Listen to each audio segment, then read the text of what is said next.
from my observations in Saigon, I've noticed that women are really encouraged to be entrepreneurs and to be educated, and that's really exciting to see women regarded so highly in society. Which is why for lunch, I'm headed to Chao Em, a bistro located in the heart of District 1.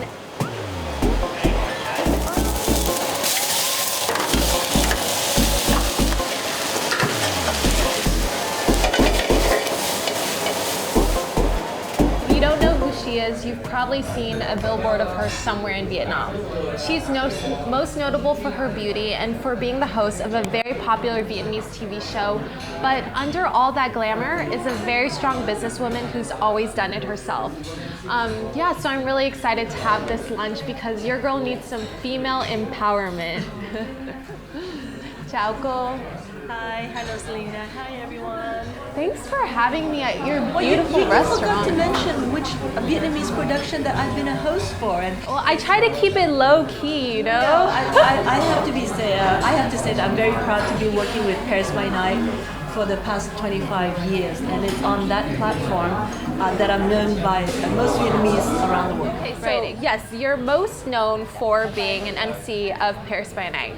But, you know, you've done so much more than that. I mean, this is your restaurant. You also own a makeup company. No, I imported makeup and health and beauty products that they've given me exclusive distribution, but I actually don't own a makeup company. Right. Yeah. But you've distributed it in Vietnam and all over the world, where there are Vietnamese communities, Australia, Canada, Europe, Paris, you know.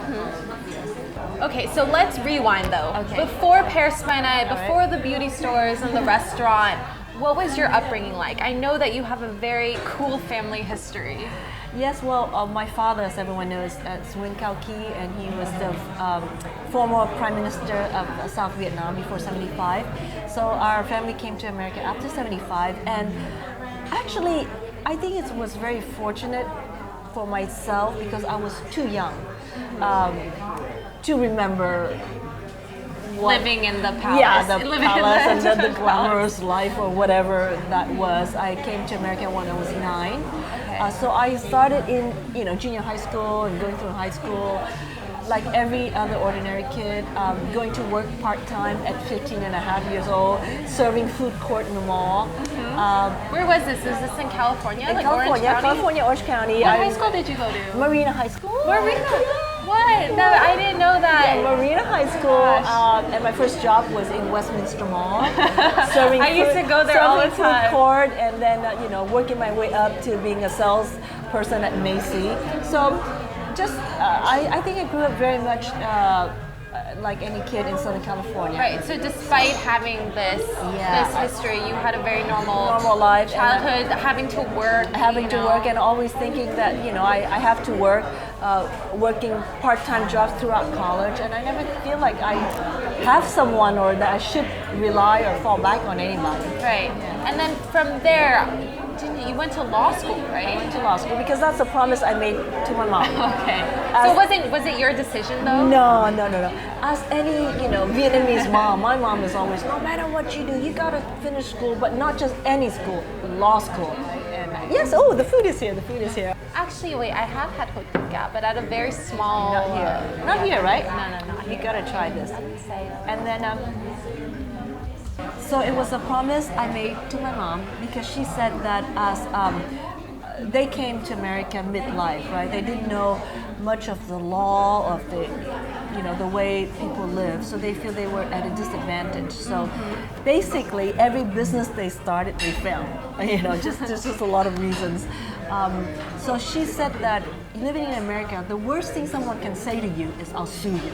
That's like, it's worse than "I'll kill you" or whatever. I'll sue you. So she said, with knowledge of the law, I can protect myself in every area. I don't have to be a lawyer. And in hindsight, looking back, that was probably really helpful. Yeah, I think she was right. Even at that time, I was not happy. I told her that we made a bargain that if I go to law school and I get a law degree, you will stay out of my life. What career I chose, who I'll marry, who I'll date. So even if I don't practice law, it'll be okay. Okay, well the food is here. Try some food.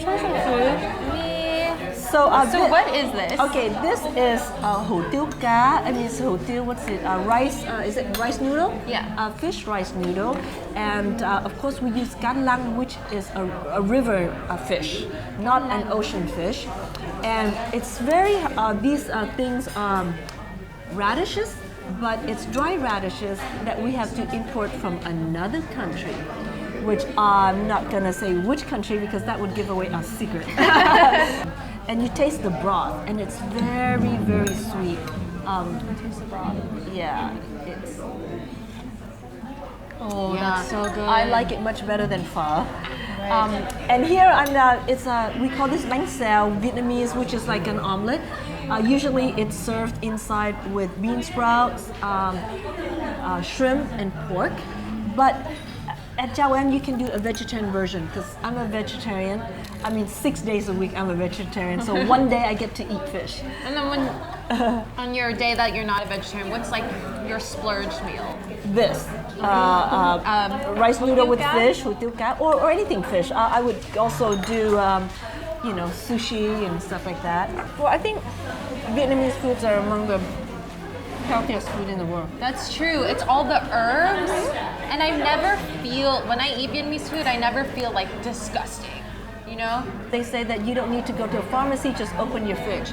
And that's your number one pharmacist there first before anything else. So from this journey from an MC to a businesswoman, was there any discrimination you faced as a woman? Like, were there times where you weren't taken seriously, for the way you look or for who you are? Actually, those times were not as a businesswoman, but as an attorney, believe it or not. And the quote-unquote discrimination that I felt came from the Vietnamese community. Really? Because there is a sense that as an attorney, if you are a white male, you're somehow better. They feel more secure than if you're an Asian female. Even though I, graduated top of my class and passed the bar the first time, which, California and New York bar are the hardest That's in the country. so difficult, right, yeah. Right. So, but there's still the sense that, so in my law firm at the time when I was still practicing, I actually had to have a white person be part of the team or just in counsel so I can have his picture when I advertise. But in actuality, you were the one doing the work. He's just the name and the picture on it. That must have been really frustrating. But people come in and they say, "Oh, is there an American attorney here?" And I said, "Yes," and they feel more confident. So, go figure that out. But around what time is this? And have you seen that it's changed maybe a little bit? Or I've been out of the law industry for so long that I don't know how it is in the Vietnamese community, but certainly I've had a lot of my friends who are Vietnamese attorneys who made it really big in the mainstream market. Everything is so colorful and smells so good. Can you tell me what these dishes are? Okay, real fast. This is bún chả, but except we call it bún chả Obama because we always have bún chả, which is a kind of charcoal broiled pork. Marinated in Vietnamese fish sauce. You eat it with the noodle and of course a lot of fresh vegetable. So the last time President Obama was over here, he loved it when he had it in Hanoi. So we named it Obama Bún Chả. I think the country should just rename it Obama. And this is crispy flat rice noodle. Vietnamese we call phở áp chảo. So it's a pan-fried, very crispy flat rice noodles with sauce and of course with beef and vegetable. Here we have a chicken hot pot rice. So they made it with bamboo and it's very crispy underneath and it's from the central highland of Vietnam. Mm-hmm. Yeah. So we have north. It's very authentic. Central, is this south? I think this is everywhere. I think this is everywhere. But anyway, so all very fresh, some of the signature dish. Yeah. So I want to ask, how do you manage all of this? Not just the food, but your family and the business and all these. There's so much stress that comes along with each endeavor. How do you balance all of that? I guess it stemmed from Buddhist philosophy that we only go through this life very short, and everything is temporary to me. And because I believe in reincarnation, this is not our only life here. So while I'm down here, I almost feel like we're in a simulator and we're putting on this game and that game. And whenever you get sick or you get too stressed out, well, you turn on the simulator and boom, you're back out of it. So therefore, I'm actually quite fearless in everything I do, meaning it's okay to fail. You know, if you try your best, it's okay to fail. And then also at a very young age, having, I had this little fight with my mom where she says, as Asian parents sometimes do, if you don't agree with me, leave, So I actually left. And I remember I was only 21 then. I had $400 in my bank and I left. So for the longest time, I struggled on my own with very little money. At that time, I was going vegetarian, not because it's cool, but because I couldn't afford meat, Yeah. But once I more food? Đồ ăn của bên này hả đâu? Oh my god, more food, come on. Em đồ ăn. Wow. So we also have seafood. Seafood salad. Yeah, marinated salad, yes. Wow. So The presentation is beautiful. thank you. Right, Thank you. but going back Okay. to being fearless.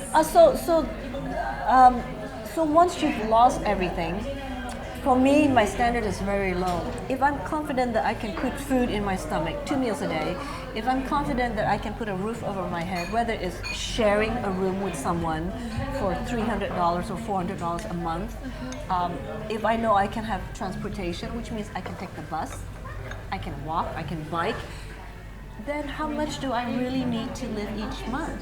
If I total everything down and I said for myself and even for my kids, if I feel that I can survive at the minimum level, then I'm okay. Then Right. everything else is let's try. I've heard someone told me this, and I've always remember. I think it's a great saying. They say the right goal or the right dream or the right something you want to do should scare you a little bit, but excite you a lot. Because you only grow in the space where it's a little bit scary. If you've been doing something all your life, whatever it is, bank teller, whatever. But if you go to work every day and you think, oh, I can just close my eyes and do that job, 8 hours, I would just fall and I asleep. come home, what is there? I mean, life is too short. I really believe you're in this life to experience, to feel, to see as much as you can. And therefore, that's why I do a lot of things, because for me it's not about successful, it's about the experience of doing it, the learning, the excitement from doing something really small and seeing how it grows. And it's not the money. And I think that once you do something because you're passionate about it, money will come as a reward because you get good at it, right? Right. But don't put money as the end goal itself, because that things gets very boring. Or even take that money to make a difference in someone's life or to do something that has meaningful. You remember, nobody at their deathbed would remember The Chanel purse. the Chanel, the Louis Vuitton, the Hermes purse, or whatever. Yeah. But they would remember moments that you share with someone you love, your friends. You're doing something fun, a food that you eat. I think so. Well, I'm glad I got to share this moment for you. yes. This honestly, Something we'll remember on our deathbed. Yeah, definitely. So thank you. Thanks for joining us, and I'll see you next time on